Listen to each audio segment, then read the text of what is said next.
Good morning dear students, welcome to online classes. पिछली कक्षा में हमने ठोस और उनके कुछ गुणधर्म के बारे में अध्ययन किया था। अगर आपने वो वीडियो नहीं देखा है तो उसे जरूर देखें। अगर आपको अच्छा लगे तो उसे लाइक करें और अधिक से अधिक शेयर करें। अगर आप हमारे चैनल पे नए हैं तो और वीडियोज के लिए आप इस चैनल को सब्सक्राइब कर लें, जिससे हमारे द्वारा दिए गए वीडियो सबसे पहले आप तक पहुंच सके। चलिए तो आज का हम टॉपिक शुरू करते हैं।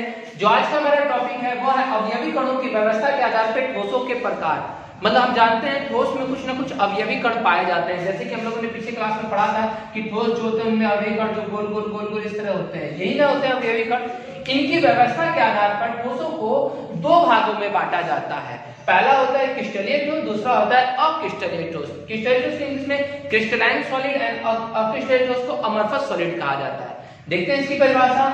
वैसे क्रिस्टलीय ठोस का देखिए, वैसी ठोस जिनके अवयवी कणों का क्रम सुव्यवस्थित होता है और जिनकी एक खास अंतराल पर पुनरावृत्ति होती है उसे क्रिस्टलीय ठोस कहते हैं। अर्थात इनके अवयवी कण का क्रम मतलब जो वो सुव्यवस्थित होता है। क्रम सुव्यवस्थित का मतलब कि वे एक सिस्टमेटिक ढंग से सजे होते हैं। पहला नंबर, फिर दूसरा नंबर, फिर तीसरा, चौथा, पांचवा, मतलब एक सिस्टमेटिक ढंग से वो क्या होते हैं, सजे होते हैं। इधर उधर बिखरे हुए नहीं होते हैं, उन्हें क्रिस्टलीय ठोस कहा जाता है। और इसमें एक और बात कही गई है कि इनकी एक खास अंतराल पर पुनरावृत्ति होती है। पुनरावृत्ति का मतलब रिपीटेड होना। रिपीटेड होना मतलब कोई एक चीज हो वो बार बार रिपीट हो।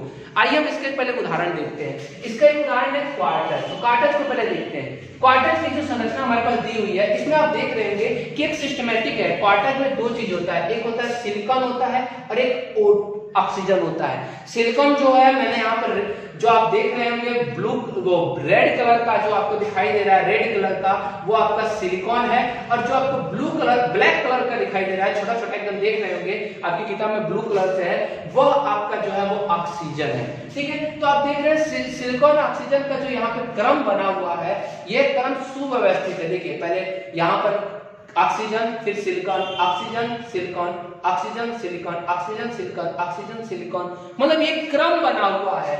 और जिनकी एक खास पुनरावृत्ति होती है, खास अंतराल पे पुनरावृत्ति, या इसको हम कह सकते हैं खास पुनरावृत्त पैटर्न होता है। अब देखिए बिल्कुल ध्यान से, यहाँ पे आप देख रहे हैं यहाँ पर एक ऐसा पैटर्न बना हुआ है, देख रहे हैं आप लोग, 6 भुजा वाला। यही 6 भुजा वाला पैटर्न यहाँ पे भी है, यही 6 भुजा वाला पैटर्न यहाँ पे भी है, यहाँ पे भी है, यहाँ पे भी है, यहाँ पे भी है, यहाँ पे भी है, और आगे तक बढ़ते जाएगा। अर्थात इनका जो एक पैटर्न होता है वो क्या होता है, निश्चित होता है। उसे हम लोग कौन सा ठोस कहते हैं, उसे क्रिस्टलीय ठोस कहते हैं। तो दो चीज याद रखिएगा, अवयवी कणों का क्रम सुव्यवस्थित होता है और इनका पैटर्न जो होता है पुनरावृत्त होता है, मतलब कि निश्चित होता है, वो आगे बढ़ते जाता है, सेम टू सेम वही चीज। तो हमारा वो क्रिस्टलीय ठोस कहलाता है। जैसे भी क्वार्टज हो गया, दूसरा नमक NaCl आपने देखा होगा, नमक का हर एक कण एक ही बराबर साइज का होता है। क्या उसको पीस के साइज बनाया जाता है? नहीं, वो उसका कण का साइज ही वही होता है। ठीक है, उसी प्रकार आपने चीनी देखा होगा, चीनी का कण आपने देखा होगा, प्रत्येक कण का एक विशेष साइज होता है। देखे होंगे सभी कण का साइज वैसा ही होता है, प्रत्येक चीनी का साइज कैसा होता है, वैसा ही होता है। तो यहाँ पे हमारे जो क्वार्टज है, चाहे NaCl है, ये वो चीनी है, ये सभी जो है इनका एक निश्चित आकार होता है, निश्चित ज्यामितीय आकार होता है, जिसके खास अंतराल पे क्या होती है, पुनरावृत्ति होती है। अब नेक्स्ट है अक्रिस्टलीय ठोस, जिसको इंग्लिश में अमorphous सॉलिड कहा जाता है। अमorphous के बारे में कहा जाता है कि अमorphous एक लैटिन भाषा का शब्द है जिसका अर्थ होता है कोई आकृति ना होना। एक यहाँ पे लिख लीजिएगा, अमorphous का अर्थ जो होता है, ये अमorphous का अर्थ है, मैं यहाँ पर नहीं लिख पाया, आप लोग कहीं और नोट में लिख लीजिएगा। अमorphous का अर्थ होता है कोई आकृति न होना। ये आप लोग नोट में कहीं पे अमorphous का अर्थ लिख लीजिएगा।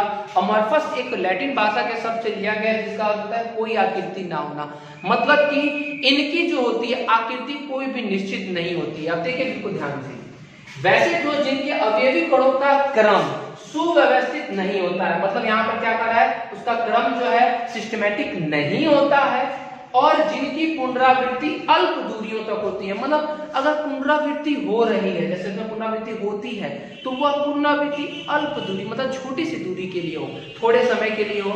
मान लीजिए पहली बार आया, दूसरी बार आया, तीसरी बार आया, चौथी बार नहीं आया, तो उसे हम लोग क्या कहते हैं, अक्रिस्टलीय ठोस कहते हैं।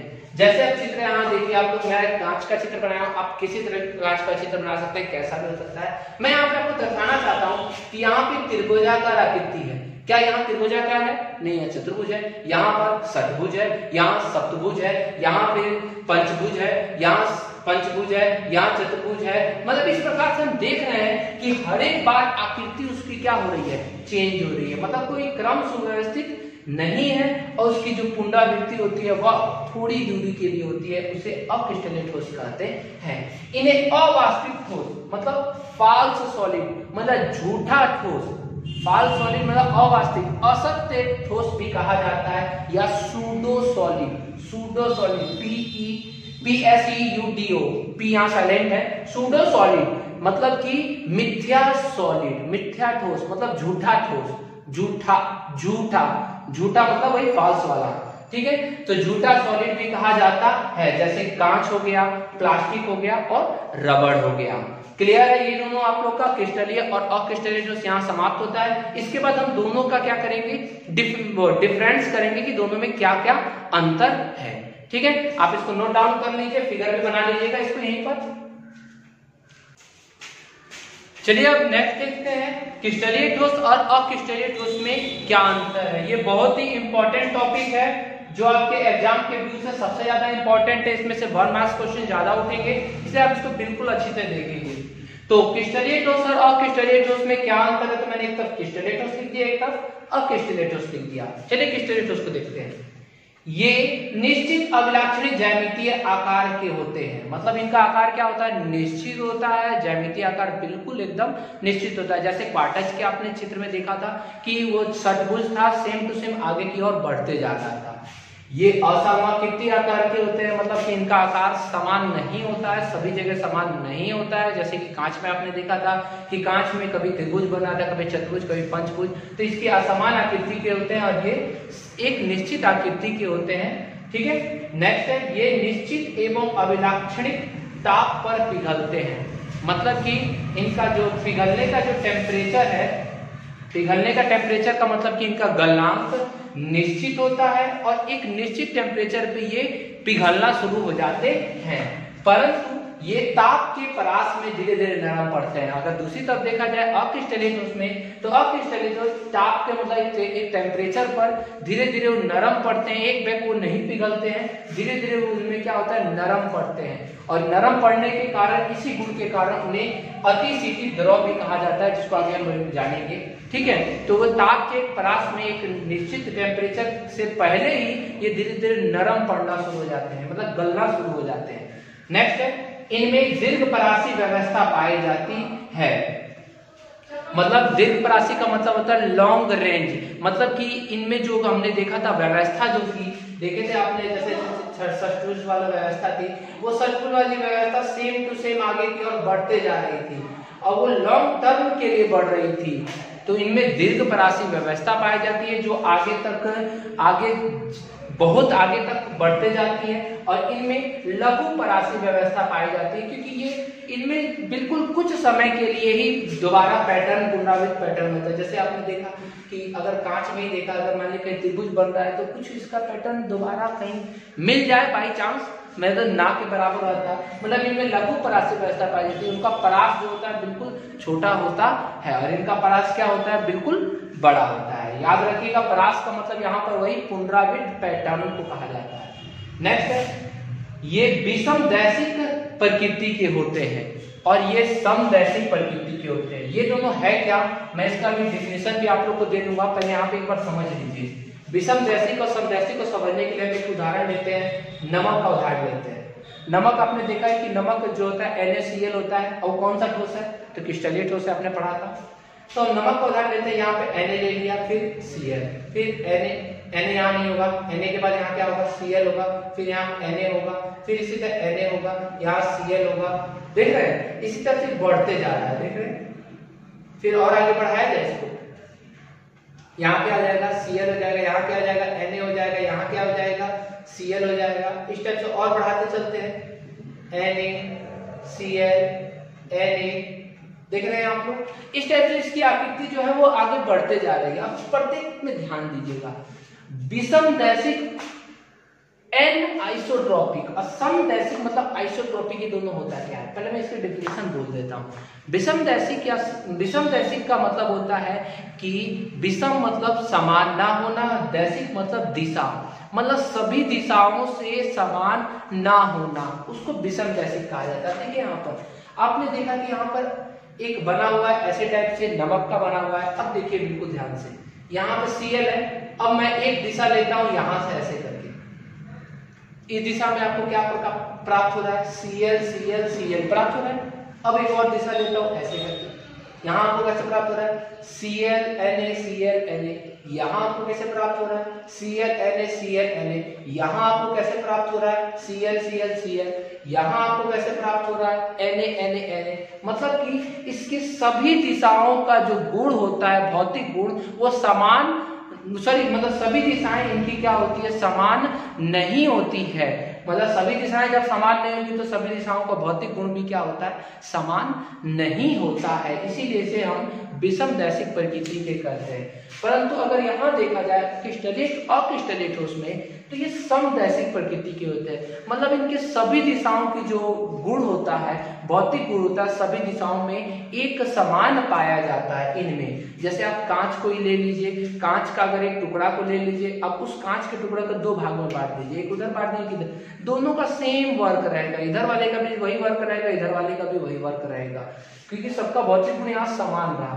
परंतु यहाँ विषमदैशिक अगर से बात किया जाए तो यहाँ अगर तेज धार से उसको मतलब उसको काट रहे हैं, या मतलब यदि आप उसकी क्या कहते हैं सभी दिशाओं से उसको देख रहे हैं, सभी दिशाओं से, तो सभी दिशाओं में उसका गुण जो है वह समान नहीं होता, इसलिए ये विषमदैशिक प्रकृति के होते हैं। और नेक्स्ट है विदलन गुण। विदलन का मतलब होता है कैल्वेज प्रॉपर्टी, मतलब कि उसको कैल्वेज का मतलब विदलन मतलब कि उसको विदलित करना, मतलब उसको तोड़ना। जब क्रिस्टलीय ठोस को दो या दो से अधिक भागों में किसी भी तेज धार वाले हथियार, तेज धार वाले किसी भी चीज से काटा जाता है, याद रखिएगा विदलन का मतलब होता है बांटना। जब हम किसी भी क्रिस्टलीय ठोस को दो या दो से अधिक भागों में बांटते हैं तो उनके जो पृष्ठ होते हैं, उनके पृष्ठ हमेशा एक दूसरे के बिल्कुल समान होते हैं।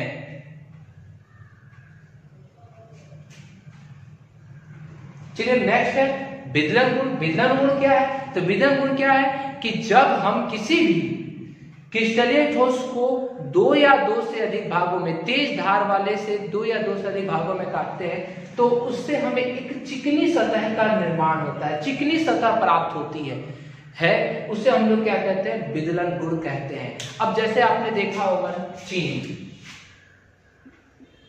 चीनी को आपने देखा होगा, चीनी को जब भी काटा जाए, चीनी आपके घर में अगर होगा तो चीनी को देखिएगा प्रत्येक कण जो होगा उसका बिल्कुल सेम टू सेम होगा। क्यों सेम टू सेम होगा? सबकी आकृति एक बराबर होगी। क्यों होगा? क्योंकि इनमें विदलन गुण पाया जाता है। अगर उसको एक विशेष तेज धार वाले अगर हथियार से उसको काटा जाए तो उनका जो सतह जो होता है वो दो भाग में बट के चिकना सतह होकर के बिल्कुल अलग अलग हो जाता है। परंतु अगर क्रिस्टलीय ठोस और क्रिस्टलीय ठोस की बात करें तो इनमें ये गुण नहीं पाया जाता है। इनमें जब भी उनको तेज धार वाले हथियार से काटा जाएगा तो वे दो भाग में तो बट जाएंगे परंतु उनकी सतह चिकनी प्राप्त नहीं होती है। तो क्लियर है, इनमें सतह चिकनी प्राप्त होती है, इनमें सतह चिकनी प्राप्त नहीं होती है। और लास्ट जो आप लोग पहले ही पढ़े हैं ये है इन्हें वाष्पिक ठोस कहते हैं और इन्हें अवाष्पिक या अतिशीतित द्रव कहते हैं। अब बोलिएगा अतिशीतित द्रव क्या है? Super cooled liquid.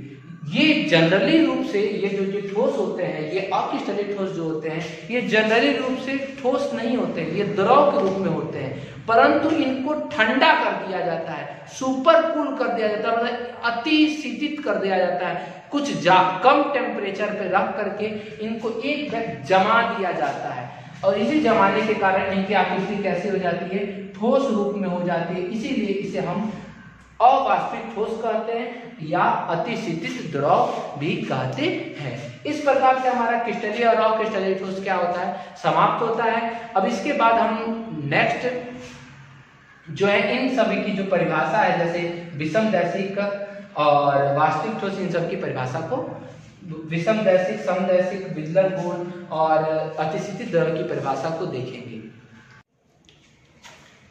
चलिए अब इन सब की परिभाषा देख लेते हैं। पहला है समदैशिक आइसोट्रोपिक। क्या है? अक्रिस्टलीय ठोसों में पाए जाने वाला वह गुण जिसके कारण वे सभी दिशाओं में समान भौतिक गुण प्रदर्शित करता है। हमने यहाँ पर पीछे पढ़ा था कि अक्रिस्टलीय ठोस समदैशिक प्रकृति के होते हैं क्योंकि उनके सभी दिशाओं में भौतिक गुण क्या होता है, समान पाया जाता है। ठीक है, तो क्लियर है समदैशिक। दूसरा है विषमदैशिक। ये क्या है? क्रिस्टलीय ठोसों में, यह क्रिस्टलीय में था, ये किसमें पाया जाता है?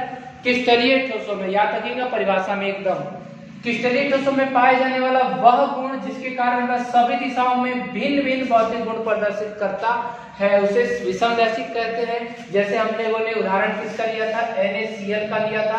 Na NaCl याद है आप लोग को, पीछे वाले उसमें लिया गया था। ठीक है, नेक्स्ट है विदलन गुण। क्या है? कैल्विन प्रॉपर्टी। ये क्या है? क्रिस्टलीय ठोसों, ये क्रिस्टलीय ठोस में पाया जाता है। क्रिस्टलीय ठोसों का वह गुण जिसके कारण उन्हें तेज धार वाले औजार से काटने पर चिकनी सतह के दो टुकड़े में बढ़ जाते हैं। मतलब कि अगर उन्हें तेज धार वाले हथियार से काटा जाए तो वह दो सतह में बढ़ जाएंगे और दोनों सतह का जो दो टुकड़ों में बढ़ जाएंगे और दोनों का जो सतह होगा वह चिकना होगा। नेक्स्ट है हमारा अतिशीतित द्रव। ये क्या है? अक्रिस्टलीय ठोस वास्तव में, ये किसमें? अक्रिस्टलीय ठोस में। तो अक्रिस्टलीय ठोस वास्तव में किसी द्रव को अति निम्न तापक्रम पर ठंडा करके बनाए जाते हैं। जैसे कि मैंने आपको बताया कि जो हमारा जो कांच जो बनाया जाता है क्वार्टज वाला, जो कांच हम लोगों ने पीछे पढ़ा था, वह जो कांच था वह द्रव रूप में होता है परंतु उसको कूल कर दिया जाता है, मतलब उसको ठंडा कर दिया जाता है। तो यहीं पे ये बात है कि अक्रिस्टलीय जो वास्तव में किसी द्रव को अति निम्न तापक्रम पर ठंडा करके बनाए जाते हैं, अति निम्न तापक्रम पर, इसीलिए इसे अतिशीतित द्रव भी कहते हैं। अतिशीतित मतलब सुपर कूल्ड, मतलब इनको बिल्कुल ठंडा कर दिया जाता है जिसके कारण ये ठोस रूप में आ जाते हैं। ठीक है, तो यह वास्तविक में ठोस नहीं होते हैं, इन्हें ठोस बनाया जाता है। इसलिए इनमें अति मंदता का मतलब होता है बिल्कुल धीरे धीरे, अति मतलब बहुत कम, बहुत, और मंदता मतलब कि धीरे धीरे, बहुत धीरे धीरे बहने की प्रवृत्ति होती है। इसलिए इनमें बहुत धीरे धीरे बहने की प्रवृत्ति होती है। जैसे खिड़की में लगे कांच, मैंने अभी कांच का एक एग्जांपल आप लोगों को दिया था कि आपके घर में अगर खिड़की में अगर कांच लगा होगा, वो 10-15 साल पुराना हो गया होगा, तो आप उसमें ध्यान दीजिएगा, ऊपर वाली सतह कांच की पतला हो जाता है, नीचे वाला सतह क्या हो जाता है? मोटा हो जाता है। क्यों होता है? क्योंकि ऊपर वाला कांच धीरे धीरे सूर्य का प्रकाश पड़ते पड़ते गर्म होकर के नीचे बहना शुरू कर देता है, मतलब इनमें अति मंदता से बहने की प्रवृत्ति होती है, इसीलिए इन्हें अतिशीतित द्रव कहा जाता है। जैसे खिड़की में लगे कांच, आप लोग उसको लिख लीजिएगा उदाहरण में। ठीक है, यहाँ पे हम लोग का जो टॉपिक है क्रिस्टलीय और अक्रिस्टलीय ठोस बिल्कुल समाप्त होता है।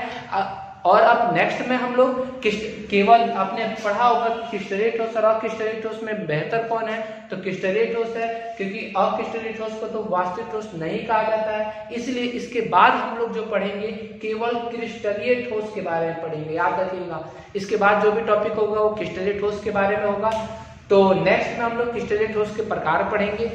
और आप लोग को अगर ये वीडियो अच्छा लगे तो इसे लाइक करेंगे और अपने दोस्तों तक अधिक से अधिक शेयर करेंगे। और अगर आप चैनल पर नए हैं तो इसे सब्सक्राइब कर लेंगे, जिससे आने वाले वीडियो आप तक आसानी से पहुंच सके। धन्यवाद।